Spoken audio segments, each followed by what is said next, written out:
like we may be joined by Chase. Here we go. All right, Chase, can you hear us all right? Yep, you got me. Awesome.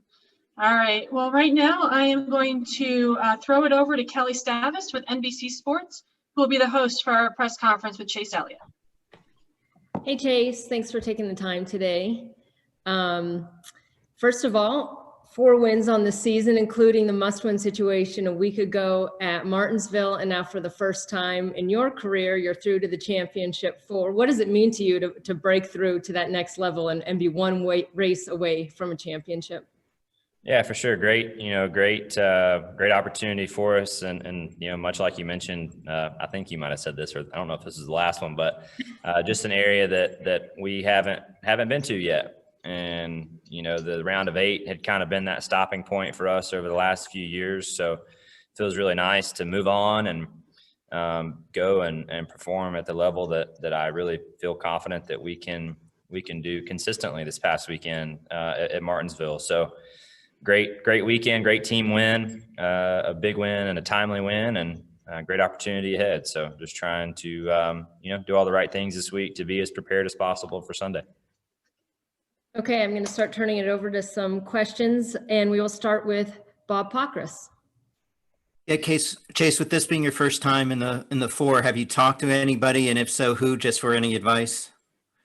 Yeah, I mean, for me, I'm very lucky. I mean, my dad obviously has had, had great success over the years and has been around this deal for a long time. Obviously, Jimmie's a great one to lean on too. But to me, the big thing from talking to Dad that I feel like he's kind of mentioned is just enjoy these moments, because these aren't things that you can take for granted.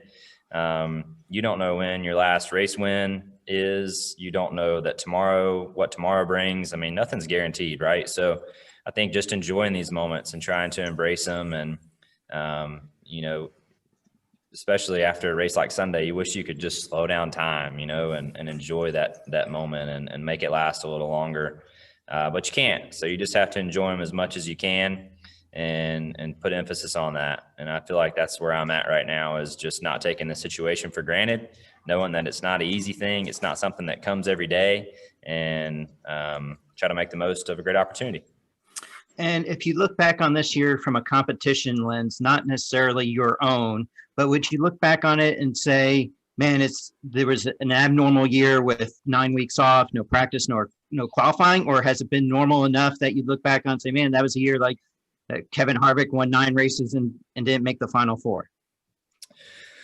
Yeah, I mean, I think it just kind of goes to show you, nothing's guaranteed in this deal, and just the way the points format and things are, it lends opportunity for winning races at the right time. And fortunate for us, we were able to do that. So, I think the big one I take away is especially after a year like Kevin had, nothing's guaranteed, and you really just have to put emphasis on trying to perform at the right time and hoping that you can put all the pieces together. So I'm not taking any of it for granted. It's a big deal, and it's a great opportunity for us. And, to have won 4 races this season, I think is something we've never done before. So that's also a great achievement for us. And hopefully we can, try to get one more before it's over with. Okay, Claire Bueling, the floor is yours. Thank you. So let me ask you, Joey Logano said that, hey, I'm going to race for many more years. There'll be many opportunities. He was putting it in perspective, similar to you, about enjoy the moment. But this is definitely not your last race and not your last shot at a championship. Does that take the pressure off of you because you are so young, even though you drive yourself really hard? Well, I mean, we like to think those things, right? But you don't know. I mean, hell, I don't know what tomorrow is. I don't think anybody does. So, to sit here and promise myself things that I can't promise myself, I don't know. So I'm not sure that I have I don't have a crystal ball. So I don't know, right? But I do know that this is a moment that you have to enjoy. Because you don't know when your last race win is. You don't know when your last day is. You don't know when the last championship 4 is for you.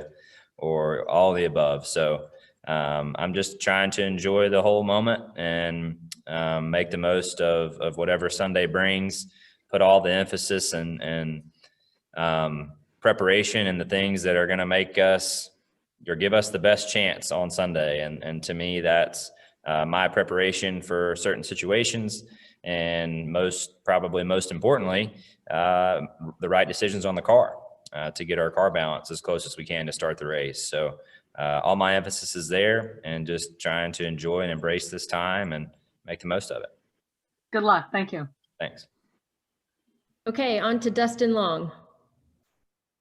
Thank you. Chase, I know you've talked about just what last week's win meant, but I'm curious from the perspective of how does it change who you are or what you do a week later? I guess, you've had success, you've done great things. So just because you won last week at Martinsville, how does that change what you might do or might not do at Phoenix this weekend in this situation?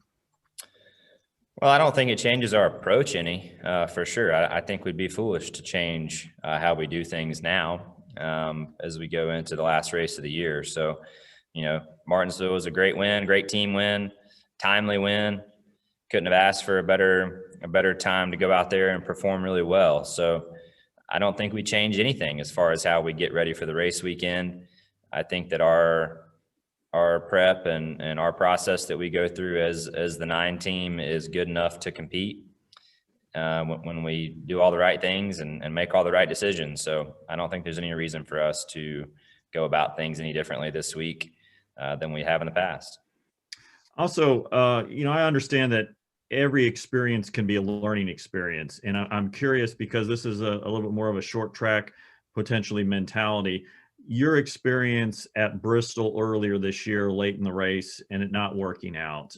What kind of a learning experience is that in case you have to you're put in a similar situation at some point or late in the race at Phoenix this weekend? I don't know. I mean, you get in situations and you don't have weeks to sit there and think about what the right decision is. You have to make a decision and go with it and live with it. So, for me, I feel like when you get put in situations, you have to make a decision and go on down the road, whether it works out or it doesn't work out. So it's so hard to prepare for all of them because you don't know what's going to be thrown at you. At what point in the race are you going to have a challenge, or is something not going to go your way, or whatever. It's just so hard to simulate some of that because you don't know until you get faced with it. But just try to rely on past situations, past experience, and use those little pieces of learning experiences to make a better decision next time. That's all we can do. You still have to make them really fast, and sometimes they're going to work out, sometimes they're not. But you try to make the one that's going to better your result. Thank you.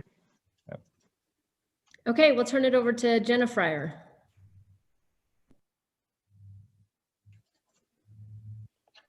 Sorry, took me a second to get off mute. Chase, are you glad that his season came to an end the way it did? I couldn't hear you. You broke up there. I'm sorry. I'm sorry. Are you glad that Harvick's not in the final, or are you able to have any sympathy for him not making it? I don't know. I don't really think that's for me to say. Certainly I commend them for winning 9 races. I mean, that's a major feat for sure. So I think you have to respect that, but I'm not sure it's for me to say, that or comment really past that. So I think for us to sit here and talk about others or the other 3 guys in it, or who's not in it, or who somebody thinks the favorite is or isn't, or whatever, is just very unproductive in my eyes. So I'm just really thinking about us and being selfish in a lot of ways this week, and trying to put emphasis on the things that are going to make us go fast. And me ranking Kevin's season is not one of them.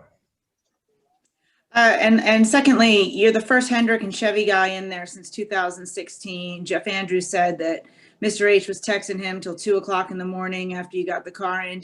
Did you feel any pressure internally from either Chevy or Mr. H to get into this finale? I mean, certainly we all want to do good, right?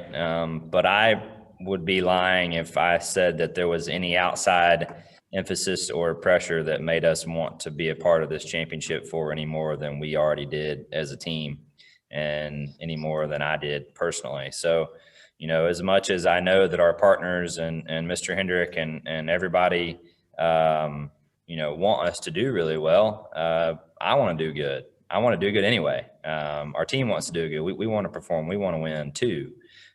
You know, I'm talking about just the guys that are, you know, on track and fighting the fight. So there's nothing outside of that is going to make us want to go and perform any more than we already do. Thanks, Chase. Yep. All right, Kelly Crandall's next. Thank you. Hi, Chase. So 2 things. First off, first championship floor appearance. You've mentioned people that you've talked to try to lean on. Is it going to be an advantage or disadvantage that you won't have to go through a weekend full of nerves in terms of each practice and qualifying, and instead you just get to show up and race? Well, it certainly takes a bunch, I guess, of, I don't want to say complications out of it, but I guess just that time on track, and it just takes a lot of pieces away from the puzzle, right? So I don't know that it's good or bad. I mean, if you start the race on Sunday and your car's off, well, dang, I wish we had some practice. You know, I wish we could have fixed this on Friday or Saturday. If you start the race on Sunday and your car is driving good, well, then no, you probably are happy with not having any. So I really think it comes down to whether or not you hit your balance close to begin the race.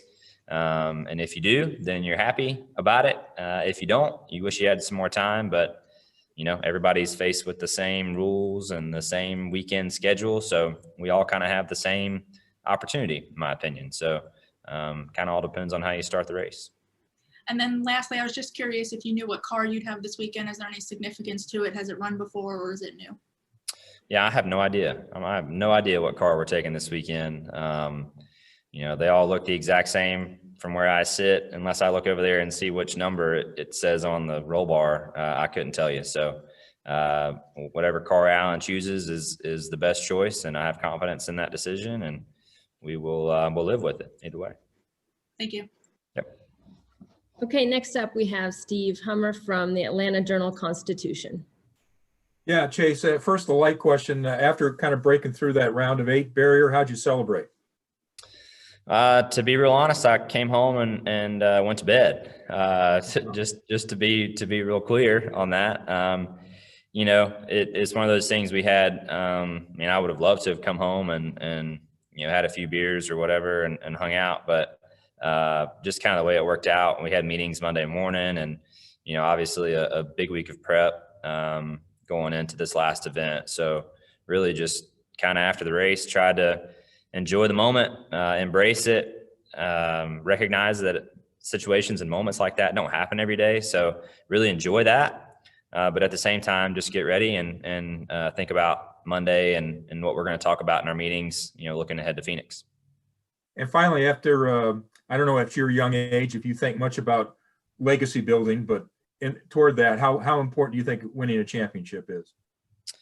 Yeah, I mean, it's a popular question, right? And I don't know because I've never done it. And I hate to say that, but I just don't. And I think it's one of those things where you don't know, you know, I don't know what it feels like or the emotions of it or what it would bring or wouldn't bring or whatever, because I've never achieved that before. So I just think to be thinking about those things and not the things that are going to make our car go fast on Sunday is just the wrong, in my opinion, and my approach right now is the wrong thing. So I'm just all eyes, and my mindset and focus is what is going to make us go fast. That is what matters on Sunday. That is going to be the thing that either gives you a chance or doesn't. And the rest of it right now just doesn't matter. So that's just where I'm at. All right. Thanks, man. Yep. Okay, on to Jeff Gluck.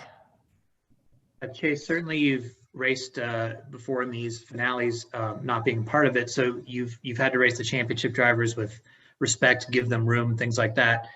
Are you expecting to get that back now? And are you anticipating that other drivers who aren't in the championship will give you some more room than they might usually? That's a great question. I feel like, the ones I've been a part of, I feel like I've really tried to let those guys fight it out, especially if those cars are good, which it seems like they have been in the past, and up front battling. So I've tried to do that for sure. I will say that I do feel like as the years have gone on, it seemed like when the first year of this Final Four thing, and at least the first year that I was a part of it, like they didn't want anything to do with those guys. And then it seems like as the years have gone on, people are just kind of running their race a little more. I do think the respect is still there, but I do think there is a little bit more of a sense of those guys and the people who are not a part of the Final Four running more of their event still. So you hope you get some respect, and you hope those guys will give you that. Whether they will or won't, I don't know. I've never done it, but we'll find out. I do think the dynamic has changed a little bit as time has gone on, though. So hopefully we're fast enough where it doesn't matter. Thanks. Yep. Okay, next up is Alex Andrejev. Sorry if I've mispronounced that. No worries. Thanks, Chase. You mentioned that you weren't interested really in thinking about the favorites for this race, but I'm curious kind of with where you stack up. Some could argue that you're like an underdog coming into this without a championship 4 appearance before. Do you feel like that, or not really, coming off the momentum of your most recent win? Yeah, I mean, like I said, I just think it's unproductive, right? I mean, what good does it do anybody to sit down and rank who they think is going to, I mean, I guess if you're in Vegas, it does those people some good, right? But like for me, I'm not betting on the race this weekend in Vegas. Like I'm not laying any money down on trying to win or not. So I don't really care who the favorite is or who the underdog is. I just want to go and have a good run, try to win and, achieve our goals. And why do you think you could be this year's champion? Well, I mean, I think for us, I feel like when we've been at our best, I feel like we've competed with the best in the series. So, I think if we do the right things and make the right calls throughout the week and the right adjustments and tweaks on the car from that first race, there's no reason why I don't think, we can go and have a shot. Thank you so much. Yep. All right, Chase, next we have a question we've received from Jeff Magliochetti, and he asks, what sort of advice, if any, has Jimmie Johnson provided to you about this weekend, and what will the time you spent together at Hendrick Motorsports mean to you? Yeah, Jimmy's been such a great friend for me and a great role model, and I think for not just me. I mean, the guy I feel like is a great example in a lot of different ways. So yeah, I think his message throughout the week has just been do the things that kind of make you. And, now's not the time to try to reinvent the wheel or do things different or change who you are. Just go about your thing as you always have. And that's kind of the process that has led us to this point. So there's no need in changing who you are now. And just one of those things that probably ain't gonna do you any good. And then the follow-up was what your time is with Jimmie has meant together. Yeah, I mean, Jimmie is, like I said, I mean, what such a great individual person. I don't know what that noise is. Sorry. Anyways, so just ignore that. But he's a great guy, and he's a champion on the track and off the track, and I think he's made that very apparent over the years. So I've been very lucky and very fortunate to call him a friend and have him to lean on in certain times. And yeah, I'm certainly going to miss him being around and being, a part of our team all the time. Okay, next up, Davey Segal.